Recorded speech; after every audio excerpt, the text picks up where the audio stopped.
কসবাকাণ্ডে পুলিশের নজরে 17 জন। 25শে জুন বিকেলে 4টের পর দেখা যায় এই 17 জনকে। কলেজের সিসি ক্যামেরায় দেখা যায় 17 জনকে। এর মধ্যে দুজনকে গতকাল জিজ্ঞাসাবাদ। বাকি 15 জনকে জিজ্ঞাসাবাদ করবে পুলিশ ধাপে ধাপে। এই 15 জনকে জিজ্ঞাসাবাদ করা হবে। এরা প্রত্যেকেই ছাত্র এমনটা নয়।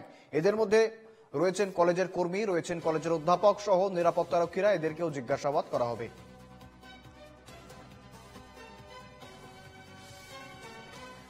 কসবাকাণ্ডে পুলিশের নজরে 17 জন। 25শে জুন বিকেল 4টের পর দেখা যায় এই 17 জনকে। তাদের মধ্যে ইতিমধ্যেই দুজনকে জিজ্ঞাসাবাদ করা হয়েছে। বাকি 15 জনকেও জিজ্ঞাসা করবে পুলিশ ধাপে ধাপে, এমনটাই জানা যাচ্ছে। বিস্তারিত জানবো, আমাদের সঙ্গে রয়েছেন প্রতিনিধি সুস্মিত মজুমদার। সুস্মিত, পুলিশের রাডারে 17 জন রয়েছে, দুজনকে ইতিমধ্যে জিজ্ঞাসাবাদ করা হয়েছে, বাকি 15 জনকেও জিজ্ঞাসাবাদ করার সম্ভাবনা। কি আপডেট রয়েছে সুস্মিত? 25 তারিখে যেদিন এই ঘটনাটি ঘটে সেদিনকে বিকেল 4টের পর এই যে কলেজে যাদের অ্যাক্সেস ছিল, অর্থাৎ এই সিসি ক্যামেরায় যাদের যাদের দেখা গিয়েছে, তুমি জানো ইতিমধ্যে পুলিশের তদন্তকারী হাতে যে সিট ঘটনা হয়েছে, সেই সিটের হাতে 7.5 ঘন্টারও বেশি ভিডিও ফুটেজ রয়েছে, যেটা সিসি ক্যামেরা থেকে তারা নিয়েছেন। এবং সেই জায়গায় যার যার উপস্থিতি সেখানে লক্ষ্য করা গিয়েছে এবং যাকে যাকে চিহ্নিতকরণ করা গিয়েছে।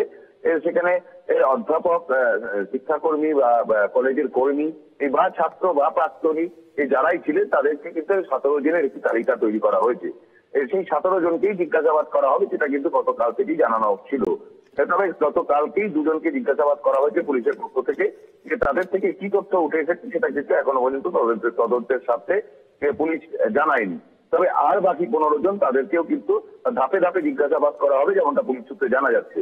তবে এই যে নিরাপত্তারক্ষীর বিষয়টি, যেটা নতুনত্ব উঠে এসছে, নতুন তথ্য উঠে এসছে পুলিশের হাতে, যে নিরাপত্তারক্ষীকে যখন জেরা করা হয়, নিরাপত্তারক্ষী তখন বলেন সে প্রসঙ্গে আসবো। তবে তার আগে যেটা জানার রয়েছে, অর্থাৎ যে এই যে 17 জনের নাম একটি লিস্ট তৈরি করা হয়েছে, তাদের মধ্যে কারোর কি মনোজিৎ বা অভিযুক্তদের সঙ্গে কোনো ঘনিষ্ঠতা বা পরিচয় ছিল, এই বিষয়ে কি কিছু জানা যাচ্ছে এখনো পর্যন্ত সুস্মিত?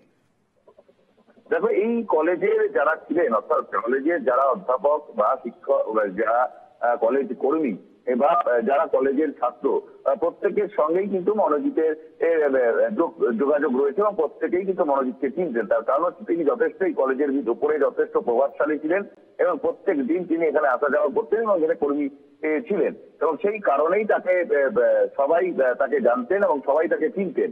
এখন দেখার বিষয় রয়েছে, এই যে 17 জনের যে তালিকা পুলিশ তৈরি করেছে, সেই 17 জনের মধ্যে কেউ বা কারা মনোজিতের একান্ত ঘনিষ্ঠ কিনা, বা তারা সেই ঘটনার সময় তারা ছিলেন, বা তারা যে প্রমাণ, সেই প্রমাণ লোপাট করে দেওয়ার জন্য বা পরবর্তীকালে তাকে হেল্প করার জন্য বা তাকে সেখান থেকে সরিয়ে দেওয়ার জন্য, অথবা যে নির্যাতিতা সেই নির্যাতিতাকে বুঝিয়ে বলা বা তাকে হুমকি দিয়ে বিষয়টা চেপে যাওয়ার কথা বলার জন্য কিনা, সেই সমস্ত বিষয়টাও কিন্তু পরিষ্কার হতে চাইছে তদন্তকারী অফিসাররা।